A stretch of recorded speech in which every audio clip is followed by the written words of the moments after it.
영어에 The Great Leveler라는 단어가 있습니다.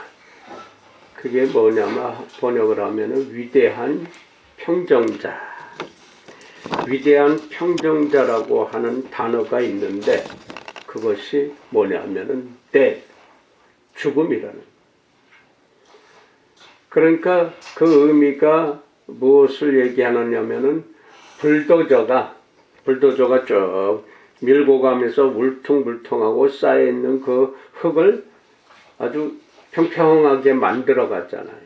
그것을 얘기하는 거예요. 그러니까 땅 위에서 어떤 역할을 하고 어떤 지위에 있고 어떤 사람이든 잘 배웠든 못 배웠든 부자든 가난한 뱅이든 잘났든 못났든 죽음으로 땅속으로 들어가면 똑같아진다. 평정자.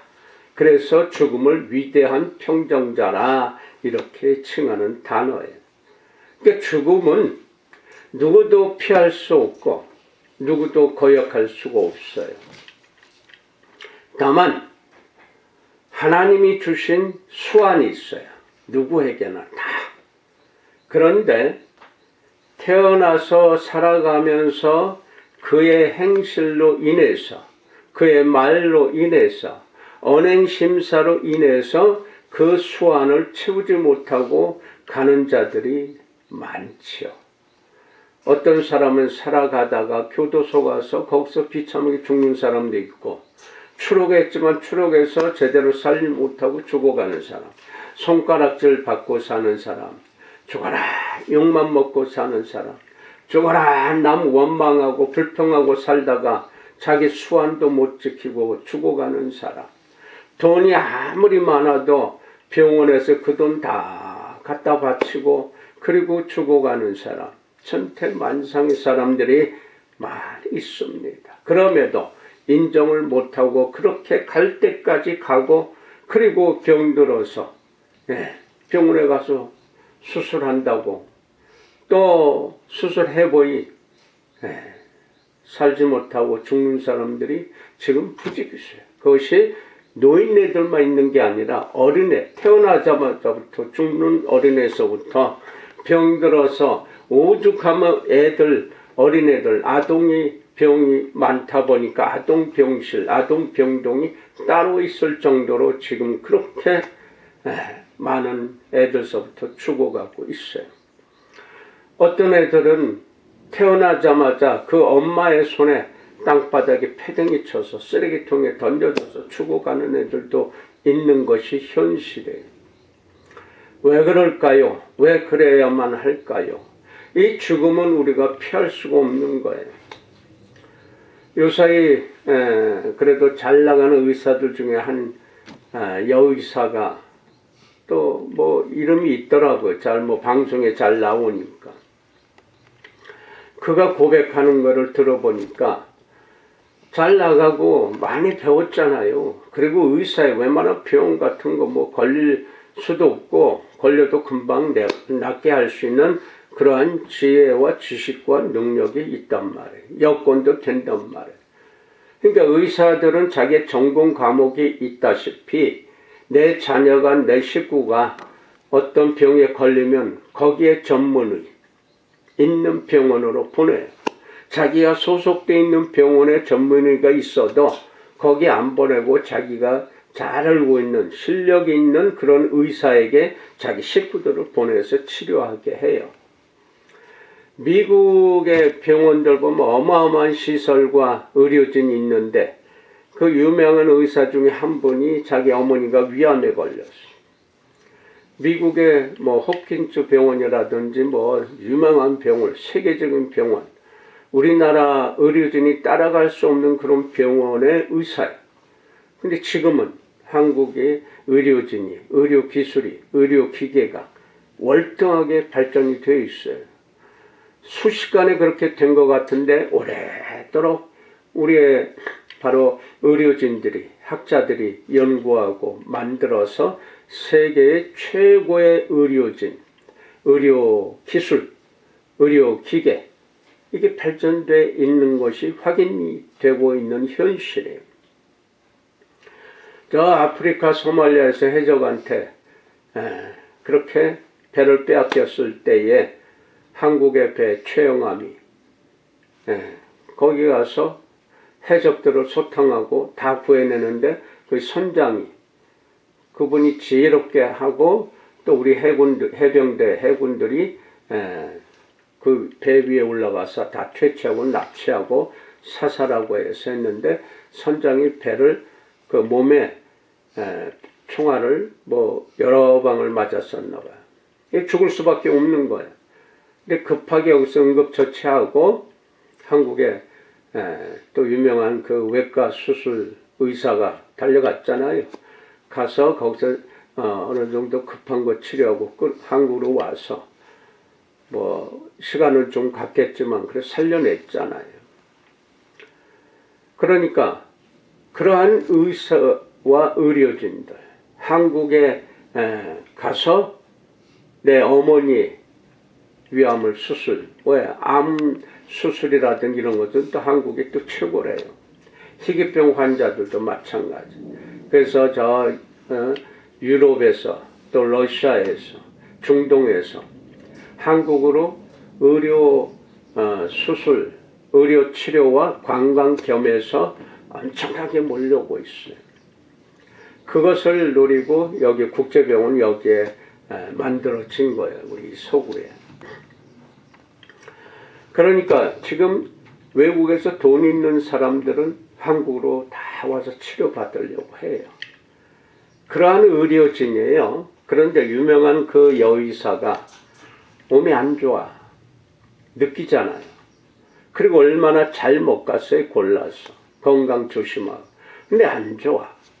그래서 그 전문의한테 동료 의사죠. 했더니 심각하게 얘기해요. 담낭암 징조가 나온다. 담낭암이래요. 청천벽력이죠. 그래서 이제 의논하다 보니까 그럼 이대로 가면 얼마나 살까요?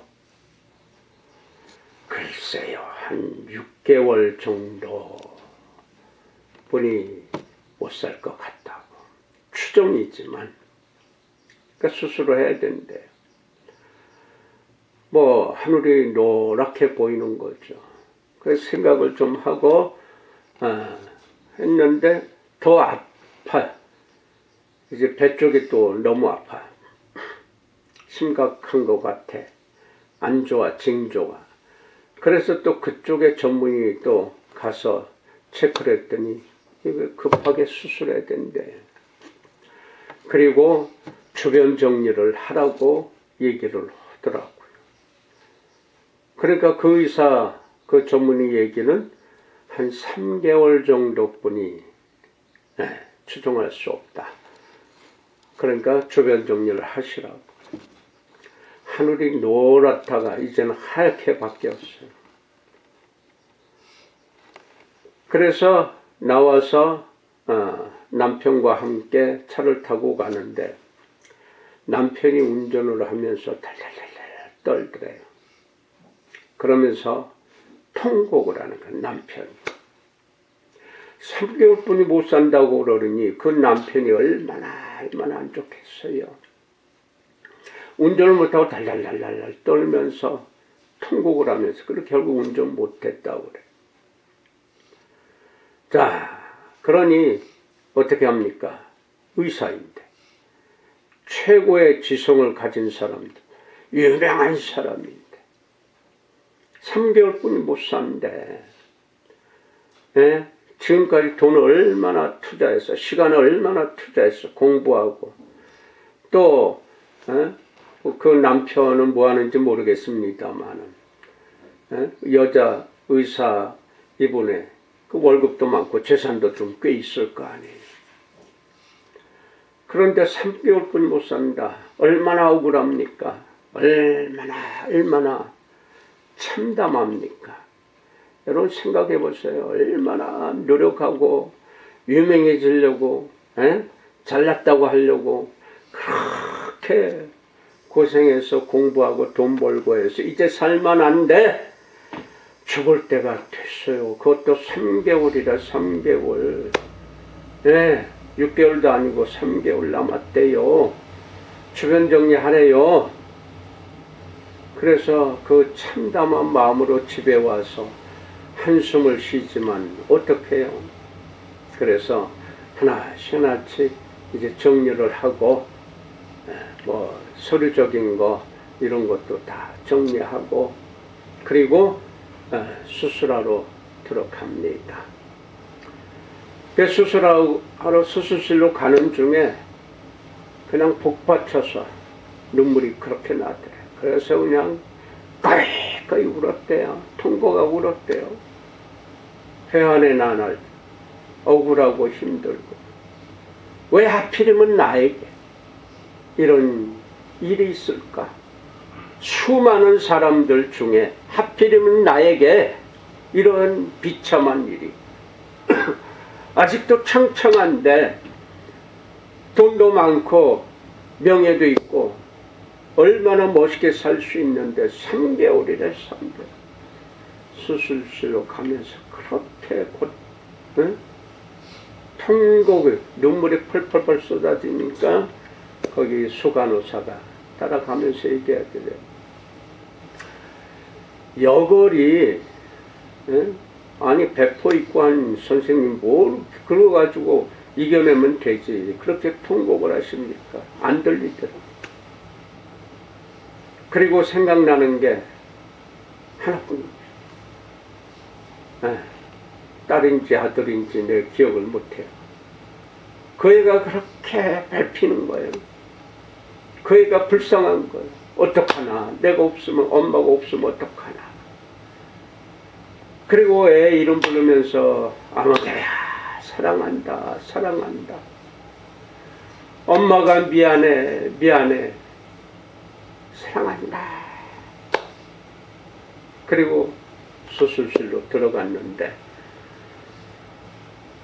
몇 시간 걸렸는지 몰라도 뭐 4시간 이상 걸리겠죠. 그런데 의사가 남편한테 얘기합니다. 담낭은 괜찮다. 그리고 대장 암덩어리도 크게 번지질 않아서 괜찮은 것 같다고. 수술이 잘 됐다고. 아마 기독교인이면 할렐루야가 나올 수밖에 없죠. 할렐루야가 뭡니까? 하나님을 찬양합니다.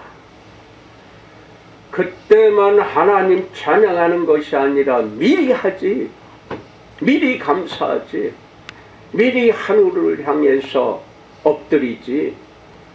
다 때가 되어서 죽을 때가 되어서 그때서 하나님 네? 하나님 그때 봐줍니까? 네가 한 짓대로 네가 한 말대로 내가 심어주마 이거야 하나님. 그런데요 그 운명을 바꿀 수 있는 힘이 있어요. 비결이 있단 말이에요. 이 여의사가 이제 수술 그렇게 끝나고 나와서 이제 수술 잘 됐다고 할 때 안심이 됐잖아요. 그 아들한테 그때 들어가기 바로 직전에 생각하는 게 사랑한다 사랑한다 했지만 그 속에서 내가 더 사랑할 걸, 내가 더 그의 말을 들어줄 걸, 내가 그 눈높이에 맞춰서 이해해 줄 걸, 요것만 생각나더라고요. 태어나고 나와서 너무나 미안하고 너무나 감사하고 남편한테도 감사하고 자녀에게도 감사하고 주위 사람들한테도 감사하고. 그런데 내 새끼 하나만 사랑했던 그것이 너무나 미안해서 내 새끼와 같은 다른 자녀들까지 미안한 마음으로 고마운 마음으로 더 잘해주게 되더래요. 더 낮아지고 새로운 인생을 산 거니까 3개월만 살아야 되는데 이제 새로운 시간을 주었잖아요. 그러니까 다른 사람, 다른 자녀를 향해서 고마운 마음이 들고 미안한 마음이 들고 그래서 더 자중하고 더 낮아지고 더 겸손하고 잘난 체했던 것이 없었나. 그런 것을 내가 말 한마디 잘못한 게 없나. 남의 마음을 아프게 하는 것이 없나. 그게 그렇게 아닌 말로 회개가 되더라. 그래요. 그 운명을 되돌이켜서 바꿀 수만 있다면 싫어할 사람 누구 있어요? 마다할 사람 누가 있겠어요? 근데 그 운명을 새롭게 바꿀 수 있는 힘이, 능력이 있단 말이에요. 어디 있을까요? 돈으로요? 절대로 안 돼요. 학력으로요? 의사예요. 최고의 학력. 네? 안 돼요. 명예요? 그건 뭐 잽도 안 돼요. 잘났다고 하는 자존심이요? 그건 똥개도 안 먹어요. 네? 그런 것들은 이 죽음 앞에서 너무나 무기력하고 무의미한 일뿐이 안 되는 거예요. 죽음 앞에서 그 모든 것들이 다 무력한 존재들이에요. 죽음 앞에서는 어떤 것도, 어떤 권세도, 어떤 힘도 당해낼 수가 없고 막을 수가 없이 가야만 되는 거예요. 근데 그 힘, 그 운명을, 죽어야 되는 운명을 바꿀 수 있는 힘이 있단 말이에요. 그것을 오늘 말씀에서 찾아보려고 하는 거예요. 오늘 예수께서 가버나움이라는 마을에서 말씀을 가르치고 있을 때 야이로라고 하는 회당장, 그때 회당장은 율법주의자 가장 대장 아니에요?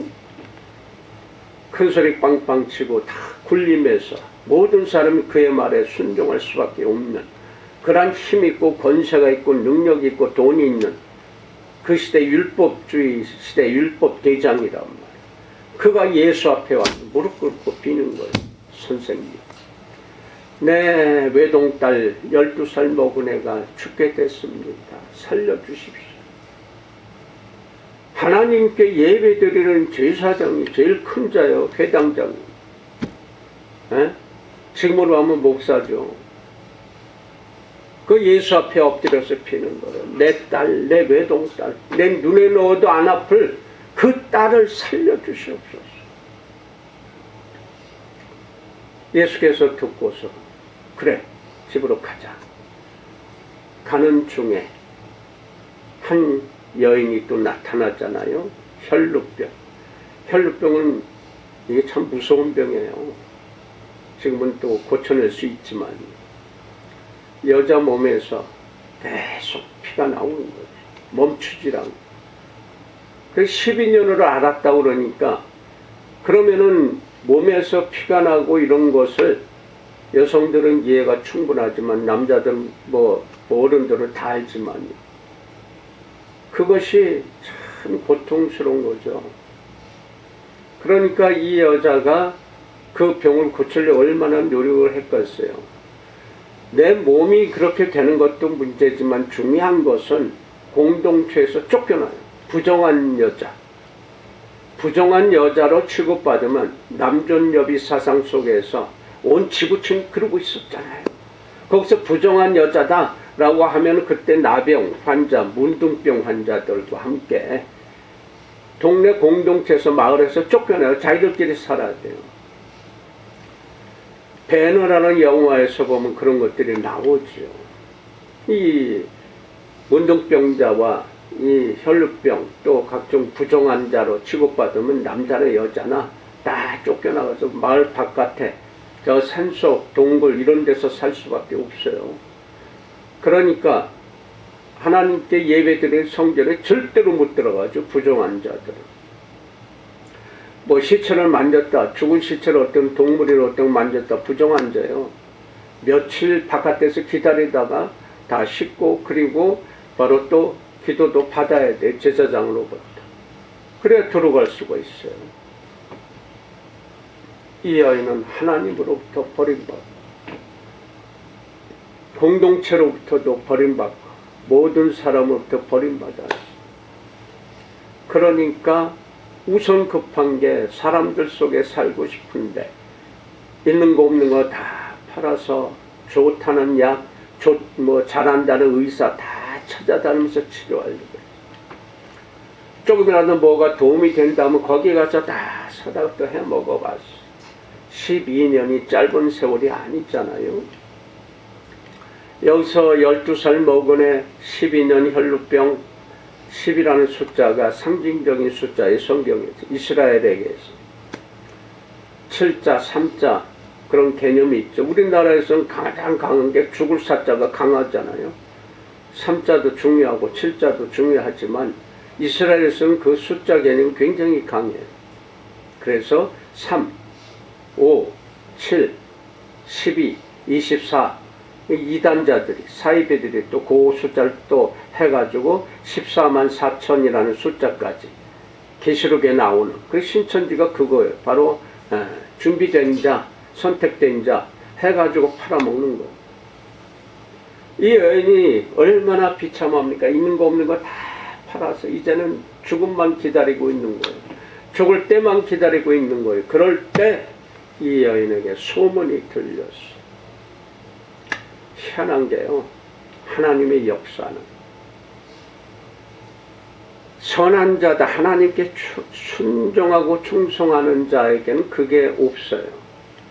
그런데 교만한 싸나운 사람들, 자기만 최고라고 하는 사람들, 하나님이 안 들어요. 하나님이 들을 때가 있어. 그들이 있는 거 없는 거 자존심이고 다 세고 잘났다 할 때는 하나님의 역사에 사단이 역사예요. 그래서 싸나워지는 그 불평, 원망 이게 많아지는. 그런데 그것이 하나씩 하나씩 무너져가요. 다 무너지고 날아가고 아무것도 없어. 이제 죽음만 남아있을 때 하나님은 그때 다가오셔요. 다가오시는 게 아니라 어디 떠나신 게 아니에요. 바로 그 마음에 있었는데 하나님은 두 번째 멀리 두고 자기 아집을 세워서 했기 때문에 하나님이 안 계신 것 같아요. 성령이 안 계신 것 같아요. 그러나 성령은 조용히 기다리고 있어서 네 힘이 다 빠질 때까지, 네가 믿고 있는 거 다 없어질 때까지, 그래야 아무것도 없으니까 이제 그때 가서 빌잖아요. 그때 가서 엎드리고 무릎 꿇잖아요. 네, 아무것도 없어야 자존심마저 누가 세워줘. 그때야 하나님 살려주세요 엎드린단 말이에요. 무릎 꿇는단 말이에요. 다 날리고 병 다 찌들어서 그때야 하나님 불러. 그때 하나님이 앞에 나. 하나님은 앞에 누워야지. 두 번째로, 세 번째로 멀리 두면 절대로 하나님은 안 보여요. 안 들려요. 그러니까 이 여인네가 모든 것이 다 없어지고 이제 죽음만 남았어. 그때 소문을 들은 거예요. 어떤 소문입니까? 거라사 귀신을 쫓았던, 군대 귀신을 쫓았던 그 귀신 들린 자를 예수께서 쫓아버리고 자유를 찾게 해주셨다는 소문이 들렸어. 그 소문을 들으니까 그분이 어떤 분인지 몰라도 그러한 정말 유명한 그 귀신 들린 자 싸납고 정말 무서운 그런 사람을 자유롭게 해서 온순하게 온화하게 만들어 놓으셨다는 소문이 귀에 들리니까 그분을 내가 만나면 내 문제도 해결될 거야. 그분을 만나기만 하면은 내 문제가 해결될 거야. 그리고 다 뒤집어 쓰고 그 동네에서는 여자들은 또 다 가리잖아. 그러니까 더 가리고 부정한 자로 취급받았던 그 모습을 아니고 보통 여자로 하고서 그 소문에 오신다고 하는, 그래서 회당장 집으로 가고 있는 예수 쫓아가서 만나려고 하는데 그 사람들이 많잖아요. 기다리고 있는 사람들 예수한테 어떻게라도 손잡고 기도받고 말씀을 들으면 문제 해결된다는 소문 때문에 많은 사람이 쫓아다니고 있어요. 이 여인네가 힘없는 여인네가 제대로 먹기나 했겠습니까? 만나려고 하는데 만나는 방법이 많은 사람 틈인데 거기에 또 가장 무서운 회당장이 있어요. 부정한 자는 절대로 그쪽에 가까이 갈 수 없는 그런 회당장이 있으니 더군다나 갈 수가 없잖아요. 그런데 살아야지. 내가 예수님을 옷깃이라도 살짝 만지면 내 혈루병, 이 부정한 병이 날 거야. 어차피 죽을 거야. 그래서 죽기 살기로 그 틈을 비집고 들어갑니다. 죽기 살기로 하면은요, 네? 일을 만들어요. 그 비집고 들어가서 예수님 뒤에 가서 옷을 살짝 만진 거예요. 말씀을 그 즉시로 혈루병이 나았다 그래요. 그런데 내가 옷 만지는 건 아무도 몰라야 돼. 밀치고 들어가서 살짝만 만지면 되니까. 저번에 옷이라도. 근데 예수께서 누가 내 옷을 나를 만졌느냐. 몰라서 그런 게 아니에요. 깜짝 놀라죠 다. 그러니까 제자 베드로 아니 선생님 저 사람들이 이렇게 예수님 따라오느라고 그리고 자꾸 가까이 오려고 밀치고 그러는데 뭐 예수님 만난 사람 만진 사람이 한두 명일까? 아니야. 그냥 만지는 거 더 모릅니까? 그냥 팔목 잡고 손목 잡으려고 하는 거 모릅니까? 근데 나를 만졌다라고 해요. 이 의미가 중요한 거예요. 그러니까 덜컥 겁이 난 거예요. 몰래 만졌는데 옷깃을 만졌는데 돌아보면서 그 여인을 돌아보면서 만지고 있는 거예요. 누가 내 옷을 나를 만졌느냐. 덜덜덜 떨고 있는 거죠. 난 이제 죽었다. 근데 그 딸을 보면서 따르세이. 이 따르세이라고 하는 것은 따라 안심하라. 너의 믿음이 구원됐다 라고 선포를 해요. 다른 사람에게 알게 해주고 확인시켜주는 거예요. 그 당시에 부정환자들, 이 나병에 걸렸던 사람들은 나았다 그러면 제사장한테 가야 돼. 가서 확인받고 선포를 받아야 이제 공동체 안에 들어올 수 있는 거예요. 근데 그 많은 사람 앞에서, 회당장 앞에서 확인시켜주는 거예요. 딸아, 걱정 말아라. 두려워하지 마. 너의 믿음이 너를 살렸다. 구원됐다. 옷을 만졌다고 구원한 게 아니에요. 바로 예수의 그 은혜를, 그 섭리를, 그 능력을 믿은 거예요. 예수를 만난 거예요. 그래서 너의 믿음이라고 하는 거예요. 내가 바로 저분의 옷깃만이라도 내가 만지면 내가 살 수 있지. 모든 사람들, 또 여러 가지 환자들, 랍비여, 선생님, 할 수만 있다면 저에게 은혜를 베푸소서. 내가 뭐 하겠다? 내가 뭐 할 수 있겠다? 너 하느냐? 예, 믿습니다. 믿습니다. 그래, 너의 믿음대로 될지어다. 네, 믿음대로 되는 거예요. 우리가 살아가느라면은 어려서부터 이렇게 5살짜리가 엄마를 바라보면서 엄마는 뭐든지 다 할 줄 알잖아. 엄마 이거 해줘 저거 해줘. 그랬던 애가 컸어요. 15살 때 엄마 또 잔소리야. 나 다 아는데 엄마 또 잔소리야. 아이고 이제 그만해. 내 알아서 할게. 그 딸이 컸어요. 25살 때. 엄마 아는 게 뭐예요 도대체. 아는 게 뭐 있다고 자꾸 간섭하세요. 내일 내가 알아서 해요. 내 인생 내가 알아서 할 테니까 간섭하지 마시오. 그 딸이 50세가 됐어요.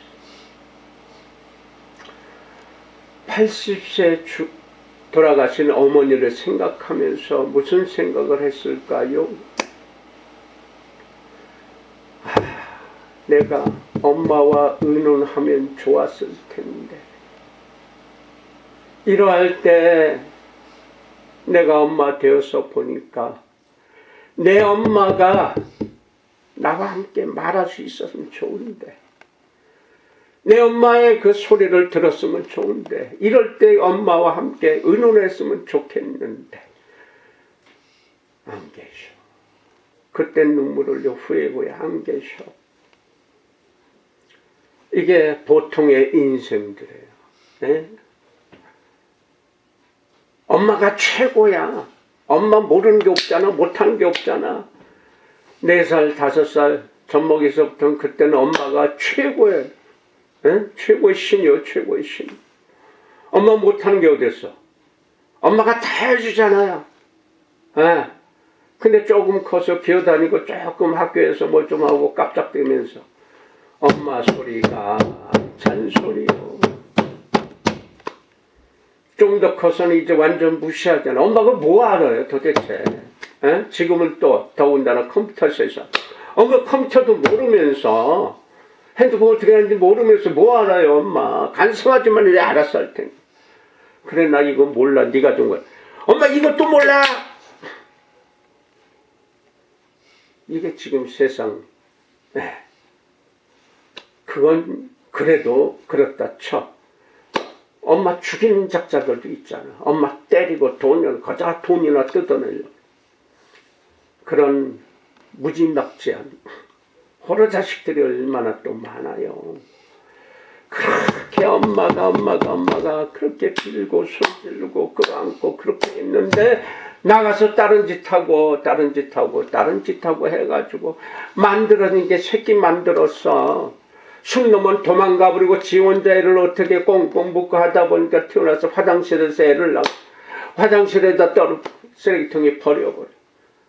땅바닥에다 가서 패딩 쳐서 죽여버려. 그리고 교도소 가요.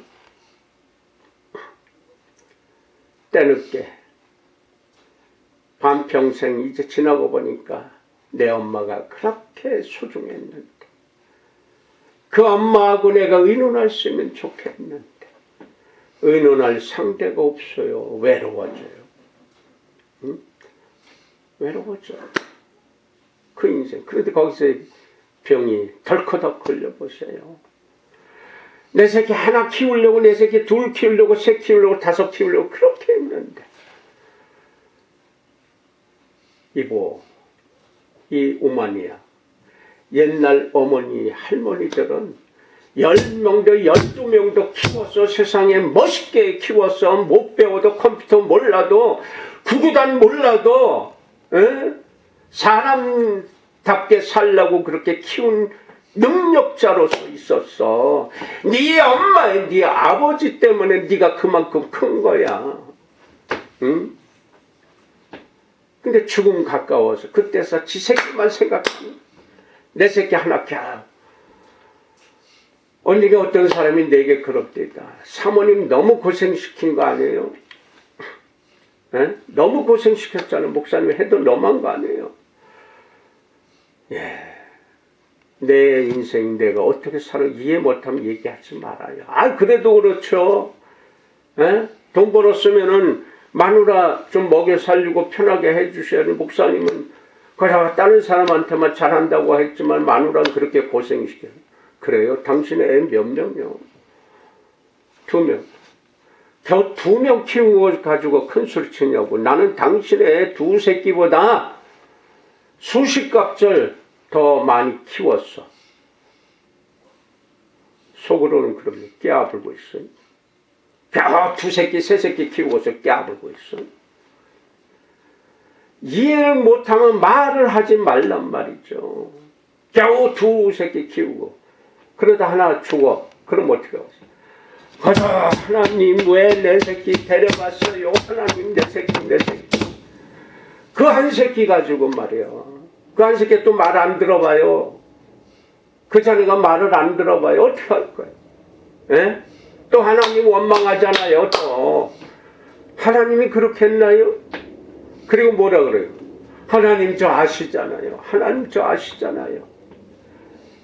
예? 예물 조금 올려놓고 하나님 저 아시죠? 아시죠? 알긴 뭘 알아. 난 그런 말 하는 사람한테 내 앞에서 그러면 하나님 몰라요. 하나님 이 당신을 어떻게 알아? 몰라. 그럼 어떻게 해요? 당신이 하나님을 알아. 하나님 어떤 분인지. 에? 하나님은 내가 아니었나 봐. 나는 나 아자에 그 풀어드렸죠, 글자를. 나는 손으로, 내 손으로 칼, 창, 그거 잡고 해서 재물 뭐예요? 소나 염소나 양이나, 예전엔 그랬죠. 재물이잖아요. 올리는 거. 지금도 제사상에 그 고기, 소고기서부터 돼지고기 올리지 않잖아요. 소고기나 닭고기나 생선 올리고 정성스럽게 올리는, 그게 뭐예요? 다 엄마의 칼로, 보시칼로 다 잘라서 그리고 재물 올리잖아요. 그게 나요, 나. 나라는 존재는 내가 내 손으로 정성스럽게 만든 것, 정성스럽게 요리한 것, 정성스럽게 준비한 것을 하늘에 올리는 거예요. 그게 제사예요. 그 제사 때 정성스럽게 올리면 그때 하나님이 뱀을 가르쳐줘요. 사단을 가르쳐줘요. 마귀의 짓거리를 가르쳐줘요. 그래서 내가 깨달음으로, 내 조상의 덕으로, 내 부모의 덕으로 내가 깨닫게 되는 거예요. 내 부모에게, 내 조상에게 정성스럽게 공양하고 공덕 올릴 때 하나님이 그때 은혜를 풀어주셔. 그게 10계명이에요. 10계명, 하늘의 존재예요. 하나님의 존재를 가르쳐 주세요. 누구를 통해? 내 부모를 통해서. 그런데 부모를 공양 안 하면은 하나님의 역사는 통로가 없어지는 거, 통로가. 그래서 어떻게 돼요? 여기 가서 찍적, 저기 가서 찍적, 이래 한 마리 찾고 잡아도 잡을 수가 없어. 그 통로를 잃어버리고 막혀버리면 그거를 회복시켜요. 내 부모가 소중함, 남의 부모도 소중함. 내 새끼가 소중하면 소중할수록 남의 새끼가 소중함. 그것을 살려내야 내 새끼가 편안해지는 거예요. 다른 사람을 편안하게 해줘야 내가 편안하게 되는 거예요. 내가 죽어. 오늘 12살짜리와 12의 혈루병, 12살짜리는요 부모 덕에 잘 자랐어요. 그런데 하나님께 예배드리는 정성 드리고 했던 이 회당장, 최고의 율법주의자이고 대장 아니에요. 그가 얼마나 하나님께 제물 드리고 제사를 드렸어. 그런데 12살짜리면은 지금 6학년인가? 12살이면 6학년 때지? 응? 5학년? 13살이. 그렇구나. 난 몰랐지. 한참 돼서. 그래. 5학년, 6학년 때 얼마나 이쁘고 얼마나 귀엽고. 진짜 눈에 넣어도 안 아프잖아요. 중학교 넘어가면은 이 말들을 안 들어먹어. 근데 초등학교 때 그래도 웬만한 말 잘 들으니까 얼마나 이뻐, 얼마나 이뻐. 그것도 뚝뚝한 아들이 아니라 딸이요. 에? 아이고, 이러다, 아이고, 우리 예쁜 딸. 얼마나 이뻐. 12살이 이제 중학교 들어가기 전 새로운 이제 티네이저라고 그러죠. 그래서 새로운 이제 여성상을 만들어가고 그러한 때요. 아주 중요한 때요. 초등 지나서 이제는 올라갈 때요. 새로운 문화와 문물을 받아들이고 새로운 인생을 열어가는 때 생을 마감해야 돼. 네? 그러니 그 애비가 얼마나 비통해. 자존심이고 없어. 바로 저 예수를 만나서 내 살려달라고 쫓아가서 창피한 게 어디 있어요. 자존심이 어디 있어요. 내 새끼 위해서 내 생명 다 바쳐. 가서 바짝 엎드린 거예요. 주여, 선생님, 내 외동딸이 죽게 되었나이다. 살려주시옵소서. 한 여인은 12년 동안 온갖 것 다 바쳐서 몸을 살리려고 했는데 이제 다 재산 날라가고 이제 죽음뿐이 없는 그때에 바로 예수의 소문을 들었어요. 물을 안 가리고 가서 옷깃만 만져도 내가 살 수 있을 거야. 비집고 밀리고 비집고 밀리고 들어가서 옷만 누가 눈치채지 않게 살짝 했는데 그대로 낫다고 그래요. 지금 이렇게 얘기하면 안 믿어요. 여러분에게 제가 자석요법이든 뭐 몇 가지 이렇게 해주는데 그런 거 그러잖아요. 고통 아주 통증이 있을 때 불에 튀었어 얼마나 쓰라려요. 그런데 쑥 훈으로 하면은 쓰라리고 뜨거운데 시원해져. 염증도 안 생기고 또 속도가 빨라. 어떤 소염제보다 최고의 화상에 좋은 것이 쑥이에요. 원자폭탄도 이겨내고 제일 먼저 올라온 게 쑥이라고 그러잖아요. 순식간에 돼요. 통증 있는데 자석 갖다 붙이면요. 조금 있으면 통증이 또 싹 가라앉아. 핏줄이 막혀 있으면 통증이 심해지지만 거기 뚫려버리면 그 다음에 시원해. 그거 갖다 물질적인 거 붙이기만 했는데 파스라고 파스 갖다 붙여도 통증 보면 또 가라앉잖아요. 현대의학 그거예요. 물질 세계도 우리의 정신 세계도 하늘의 섭리 안에 다 있단 말이에요. 자살하려고 하는데 그 사람 귀에다가 살 수 있는 말을 해주면 자살하려는 마음이 싹 도망가고 일어나서 살려고 하죠. 떳떳하게 당당히 살려고 하죠. 뭡니까? 이게 다 통하는 거예요. 하늘이. 하늘이 통해요. 그러니까 이 여인네 예수님의 옷깃만 스쳐도 그 마음 절실하고 애절한 그 마음으로 예수님의 옷깃만 살짝 했는데 맞더라. 근데 누가 나를 만졌느냐 돌아보면서 그 여인을 쳐다보면서 하는 거야. 덜덜덜덜 떨고 있는 그에게 다시 걱정 마라. 따라 두려워하지 마라. 너의 믿음이 너를 살렸다.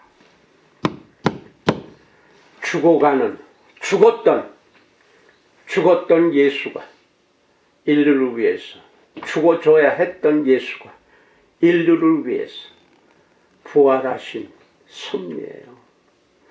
아무것도 없고 세상 누구도 없이 똑같이 만들어버리는 그 죽음이 예수 앞에 가면 그 운명을 거두어서 되살려서 주신 수명을 살 수 있게 해주신다. 아멘 하는 자는 그대로 될지어다. 늦게 하는 자는 이미 버스가 떠났다. 그럼 어떻게 합니까? 또 옵니다. 곧바로 또 오잖아요, 버스가. 여러분, 예수를 만나면 지금 회당장 딸을 고치러 가고 있는 분주함 속에서도 가서 살짝 만지면서 예수여 예수여 돌아보아야 할 사람이 여기도 있나이다.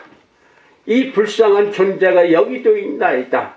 간절한 마음으로 외칠 때 예수께서 가던 길을 멈추고 돌아본단 말이에요. 그 돌아보는 예수가 안심해라. 두려워하지 말아라. 안심해라. 두려워하지 말아라. 모든 거 걱정하지 말라는 얘기요. 그리고 생명을 주셨잖아. 생명이 있으면 사단도 이 거스르지 못하는 이 생명을 바로 하늘이 주시면 그 다음에 뭐예요? 하늘이 모든 걸 다 주시잖아요. 바로 그게 욥기의 결론이에요. 부활의 아침에 부활하신 그분이 부활하신 하나님이 예수 그리스도의 몸으로 오셨어요. 죽어주시고 피 흘려주시고 고통 받아주시면서 두려워하지 말라. 걱정하지 마라. 그런데 걱정들 하고 두려워해. 뭐 때문에? 돈 때문에, 권세 때문에, 내일 때문에. 오늘 저녁에 네 생명 거둬가 버리면 무슨 걱정이, 근심이, 불평이, 원망이, 증오가 뭔 소용이냐? 이게 뭔 소용이죠? 오늘 네 생명 거둬가면 네 딸들이, 아들들이, 네 재산이 뭔 소용이 있냐 이게. 바로 예수를 만나면 걱정 안 해도 되죠. 불평 안 하고 원망 안 해도 되죠. 그럼 거기에 뭐야? 내 믿음이, 너의 믿음이 너를 살렸다, 구원했다. 살아야 움직일 거 아니에요. 살아야 일할 거 아니에요. 살아야 경제활동할 수 있잖아요. 살아야 도와줄 수 있잖아요. 누가? 내가 살아야죠. 그럼 나는 뭐하는 존재? 열심히 일한 거 가지고 하늘을, 바로 부모를 통해서 하늘을 향한 그 마음이 살아있으면, 걸어가시는 예수가, 앞만 보고 가시는 그 예수가 뒤돌아서서 걱정하지 말라고 손을 들어주시고 세상에다 선포해 준단 말이에요. 네? 선포해 줘요. 평안을, 평강을, 은혜를 선포해 주는 거예요. 이 부활의 아침에 그 부활하신 예수가 바로 그것을 선포해 주는 거예요. 누구에게? 바로 여러분 한 사람 한 사람이. 걱정할 거 생각하면 다 틀리잖아요. 그러함에도 불구하고 걸어가시는 예수께서 돌아보시면서 걱정하지 마. 너의 믿음만 세워라. 너의 겨자씨만한 믿음만 세워라. 나머지는 다 성령을 통해서 역사해 주시고 보여주시고 선포해 주시고 열매를 거둘 수 있는 은혜를 주신다 하는 것이 부활의 바로 가장 큰 은혜입니다. 이 은혜를 받아서 여러분 주위가 일상생활 속에서 여러분의 어린 심사가 온전히 그 평강의 은혜로 쓰여주시기를 예수 이름으로 축복합니다. 기도합시다. 거룩하신 하나님 아버지, 은혜와 섭리와 진리 안에 있게 해주심을 감사드립니다. 부활하신 예수 그리스도의 그 은혜가 오늘 진정으로 깨달아져서 그래서 만사에 예수 이름으로 적용시키며 평강의 은혜를 풍성하게 거두어서 나누어 주는 거룩한 부활의 백성들의 새로운 시작이 되게 하옵소서. 예수님의 이름으로 감사하며 축복하고 기도 올렸나이다.